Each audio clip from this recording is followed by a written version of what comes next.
ఇక ఈ ఇంటి లోపలికి వచ్చేస్తాయి అస్సలు లేదు నాకు. నేను ఇక్కడ నిలబడి చెప్తాను.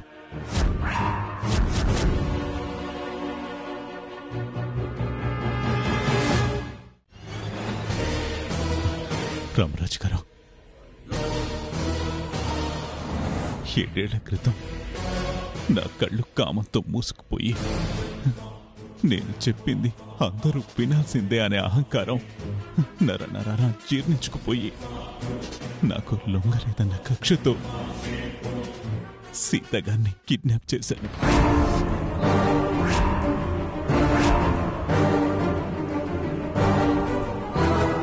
కేవలం మీ భార్యాభర్తల మధ్య దూరం పెంచాలని సీతగారు నా కాళ్ల దగ్గరికొచ్చి తనకి తానుగా లొంగిపోవాలని ఈ పని చేశాను తప్ప ఆ పుణ్యవతిని కనీసం తాకలేదు రామరాజు గారు.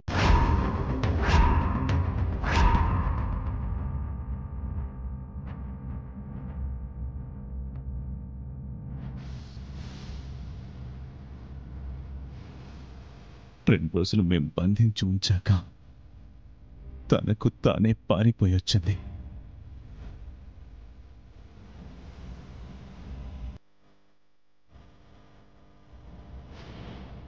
అగ్ని ప్రవేశం చెయ్యాల్సిన అవసరం లేని మహాపతివ్రత సీతగారు మిమ్మల్ని తప్ప మరో మగాన్ని వంకర దృష్టితో చూసే అవకాశం కూడా ఇవ్వని గొప్ప ఇల్లాలు సీతగారు. రమేష్ గారు, సీతగారికి పుట్టిన బిడ్డ కూడా మీ కొడుకే రామరాజు గారు.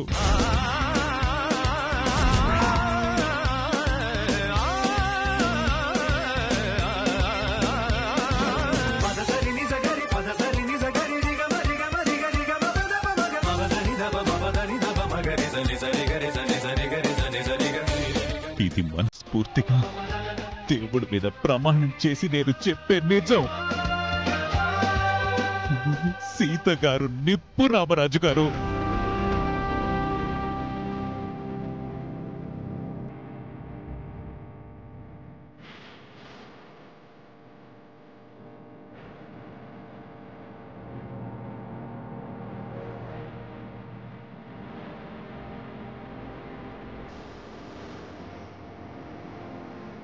దయచేసి బిడ్డను తీయించుకోవడానికి ఒప్పుకో సీత. నీ కడుపులో పెరుగుతున్న బిడ్డ నీకు నాకు మధ్య అడ్డు. నువ్వు అబార్షన్ చేయించుకుంటేనే తప్ప నేనిక్కడ కానీ నీ జీవితంలో కానీ ఉండను.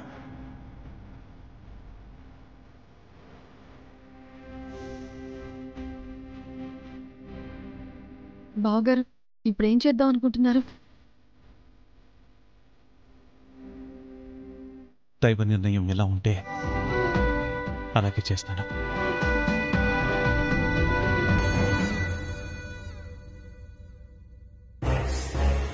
బావగారు, అక్క మనసులోకి మళ్ళీ వెళ్లేలోపే నేను దాన్ని చెడగొట్టాలి.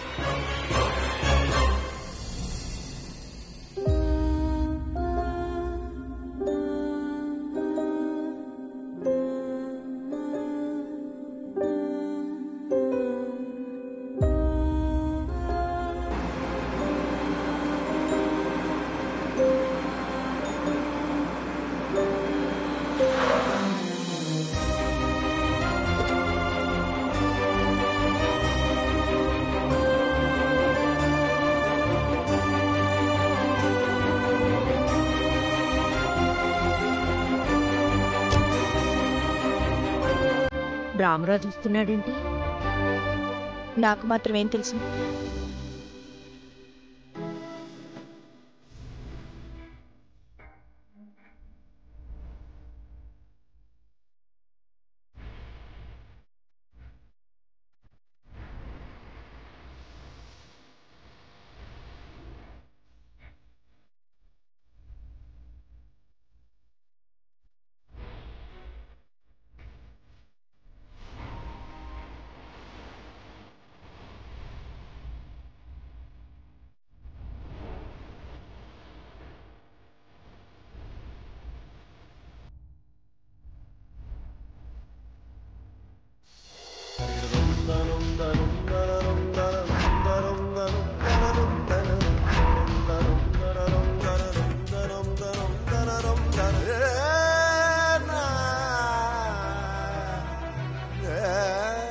నేను తప్పు చేశాను సీత.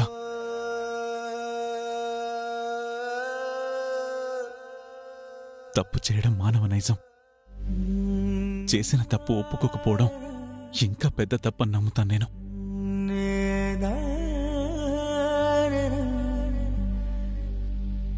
నేను నిన్నొక కోరరాని కోరిక కోరాను. అందువల్ల నీ మనసు ఎంతగా గాయపడిందో, నీ గుండె ఎంతగా బద్దలైందో తెలుసుకోవడానికి ఎన్నేళ్లు పట్టింది నాకు. ఆ రాజశేఖర్ పన్నిన విషవలయంలో చిక్కుకున్నా నా ప్రాణమైన నీ పట్ల చాలా మూర్ఖంగా ప్రవర్తించాను.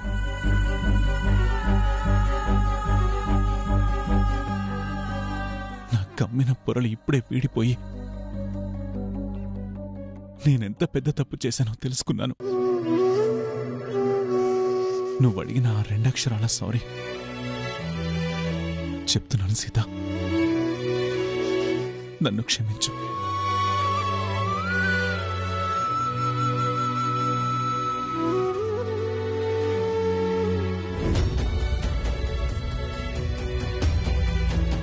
సీత, మన మధ్య దూరం ఇంకా చాలు. నువ్వు నాతో రా, మన ఇంటికి వెళ్ళిపోతాం సీత. కలిసి ఎప్పట్లాగే మనం కాపురం చేద్దాం సీత.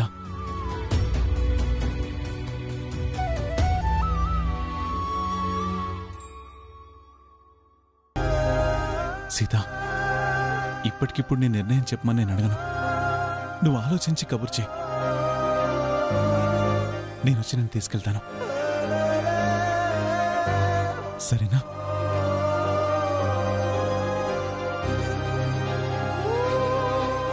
ఆగండి.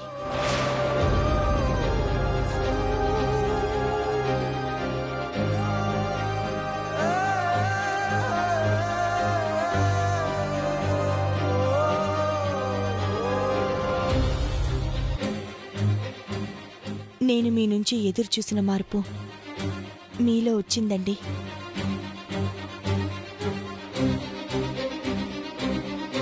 నేను అడిగిన సారీ కూడా చెప్పారు. ఇక నా నిర్ణయానికి ఆలస్యం ఎందుకు? నేను మీతో రావడానికి సిద్ధంగా ఉన్నాను.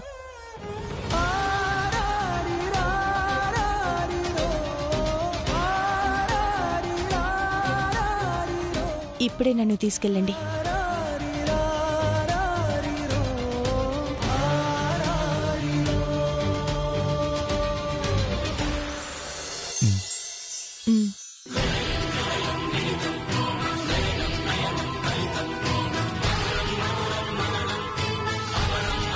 చల్లగా ఉండండమ్మా.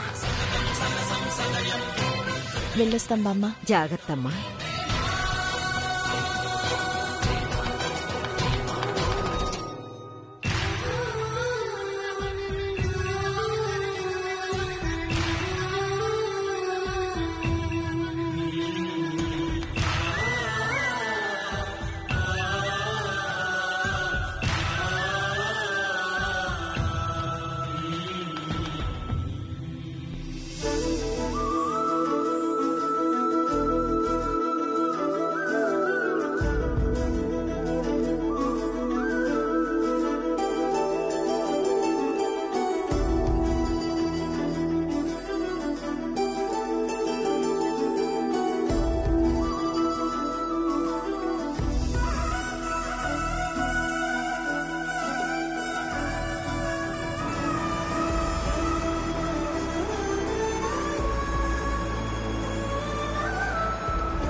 సీత, రా.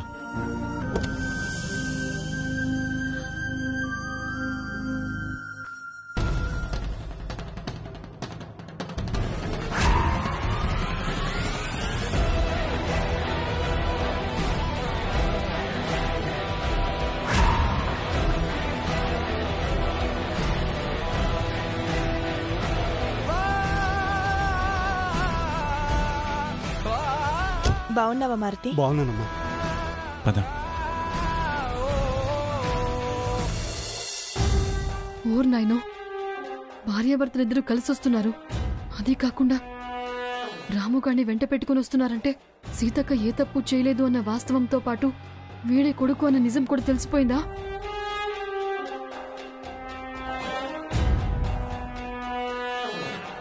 వదినా, నువ్వు మళ్ళీ తిరిగి రావడం మాకు చాలా హ్యాపీగా ఉంది. మా అమ్మ మా కోసం వచ్చినంత సంతోషంగా ఉంది వదినా.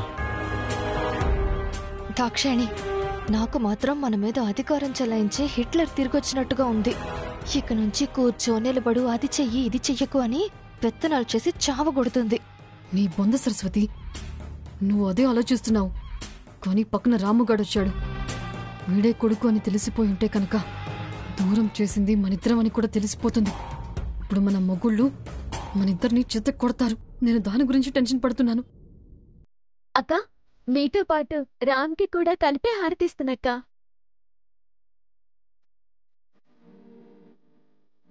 ఎట్లనైనా నువ్వు దత్త తీసుకుందామని అనుకున్నావు. వీళ్ళమ్మ ఏడుందో ఎరికయ్యేదాకా మనతోనే ఉంటాడు.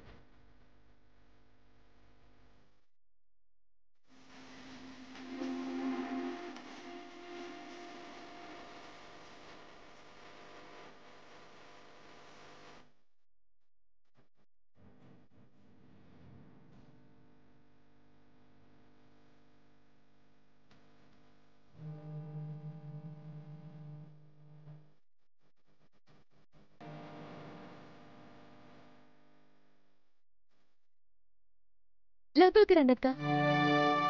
అప్పుడే కాదు,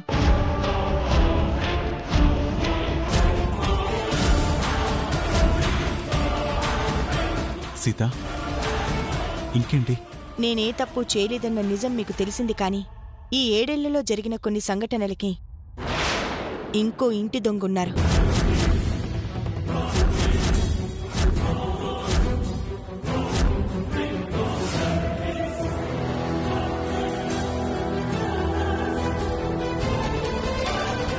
ఆ దారుణాన్ని బయట పెట్టాకే నేను ఈ ఇంట్లోకి అడుగు పెడతాను.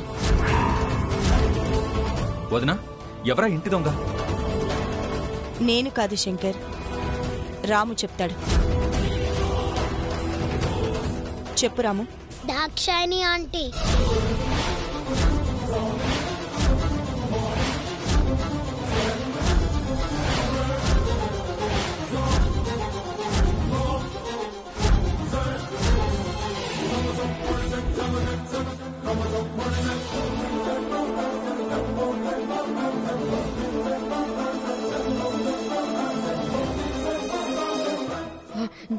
ఏంట్రా నన్నే ఇంటి దొంగనంటున్నావు? నేనేం చేశాను? సీతా మిస్ కి పుట్టిన కొడుకుని ఈ ఆంటీయే మార్చేసిందని నర్స్ డైరీలో రాసింది. ఆ డైరీ నా దగ్గరుంది.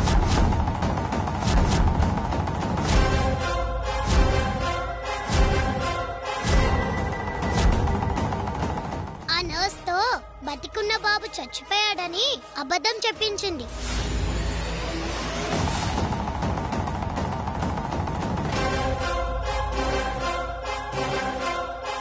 అంతేకాదు, ఆశ్రమంలో డబ్బులు దొంగతనం చేసింది బబ్లు. ఆ సంగతి దాక్షాయణి ఆంటీ కూడా తెలుసు. విన్నారు కదా? అంతేకాదు, నేను ఈ ఇంట్లో అడుగు పెడితే ఎక్కడ తన అధికారం చేజారిపోతుందోనని అవకాశం దొరికినప్పుడల్లా నా భర్తకి నా మీద కోపం పెరిగేటట్టు మాట్లాడింది. ఇందుకు ప్రతిఫలంగా దాక్షాయణికి శిక్ష పడితేనే నేను ఈ ఇంట్లో అడుగు పెడతాను.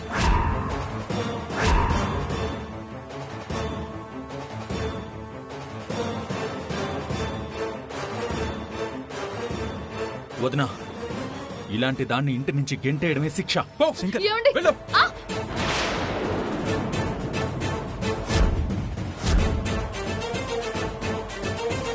వదినా, పద లోపలికి. రాము. ఏమండి? ఏమండి? అక్క, ఏమండి? సరస్వతి, ఏమండి?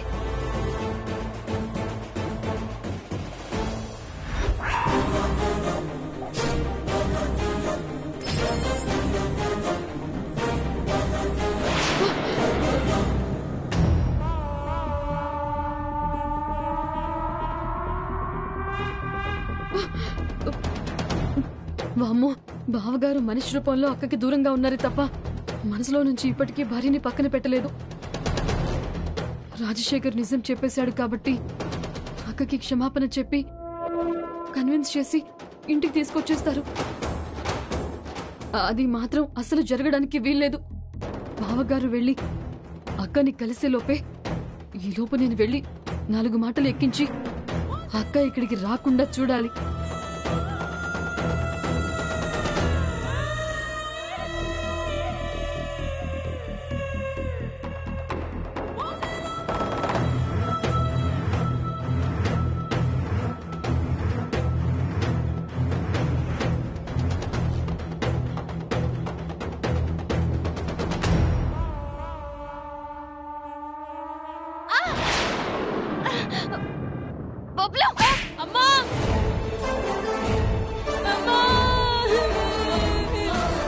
ఏంట్రా నీ అల్లరి? రోజు రోజుకి పద్ధతి లేకుండా పోతుంది. సరస్వతి,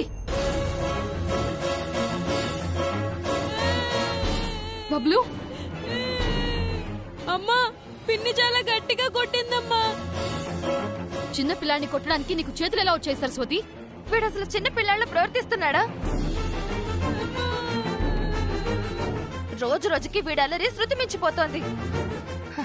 ఇప్పటికైనా వీడిని కంట్రోల్లో పెట్టకపోతే పెద్దయ్యాక గాడి తప్పుతాడు. చాలే పెద్ద చెప్పొచ్చు.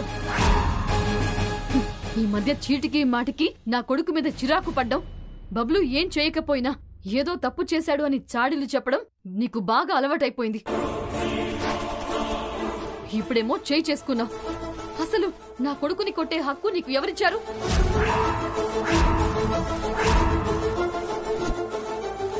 అలా అంటావేంటి దాక్షాయిని? నీ కొడుకు నా కొడుకు అనే భేదాలున్నాయా మనలో? బబ్లు మీద నాకు బాధ్యత ఉంది కాబట్టి మందలిస్తున్నాను. లేనిపోని బాధ్యతలు నెత్తి మీద వేసుకుని నా బిడ్డను అంటే మాత్రం మర్యాదగా ఉండదు. మర్యాదగా చెప్తున్నాను, నీ హద్దుల్లో నువ్వుండు.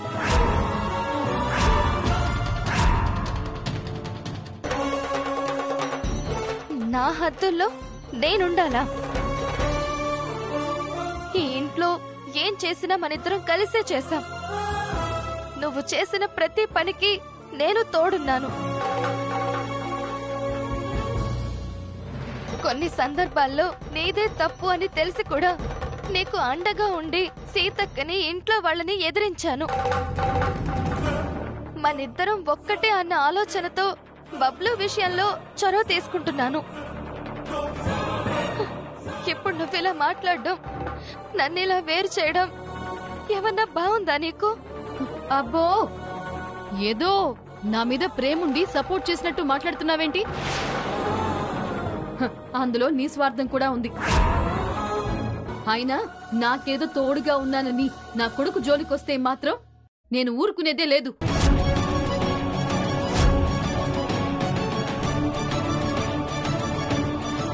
ఇంకొకసారి ఇదే గనక రిపీట్ అయిందనుకో, నేను నీ మీద చేయి చేసుకోవాల్సిన పరిస్థితి తెచ్చుకోకు.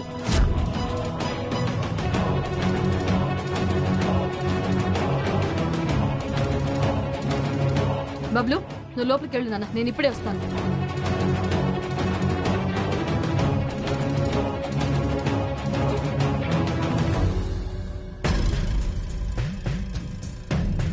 దాక్షిణికి ఎంత చేసినా తన స్వార్థం తనదే.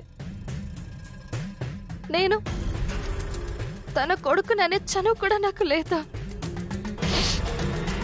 మరి నన్నింతలా తీసి పారేస్తుందా? చాలా ఓవర్ చేస్తుంది.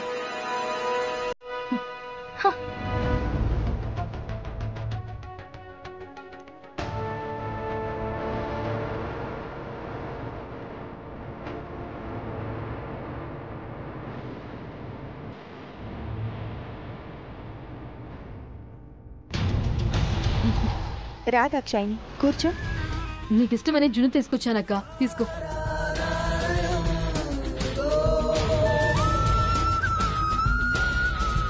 సడన్ గా జున్ను తీసుకొచ్చిచ్చేంత ప్రేమ నా మీదొచ్చిందేంటి దాక్షాయిని? ఆవేశంలో మాట మాట అనుకున్నంత మాత్రాన ప్రేమ లేకుండా పోతుందాక? ప్రేమ ఉంటుంది, గౌరవము ఉంటుంది. నువ్వెప్పుడూ బాగుండాలి అన్న కోరిక కూడా ఉంటుంది. అందుకే ఈ జున్నిచ్చి ఓ మాట నీ మేలు కోరి చెప్దామని వచ్చాను. ఏంటది? ఇంటికి రాజశేఖర్ వచ్చి బావగారిని కలిశారక్క.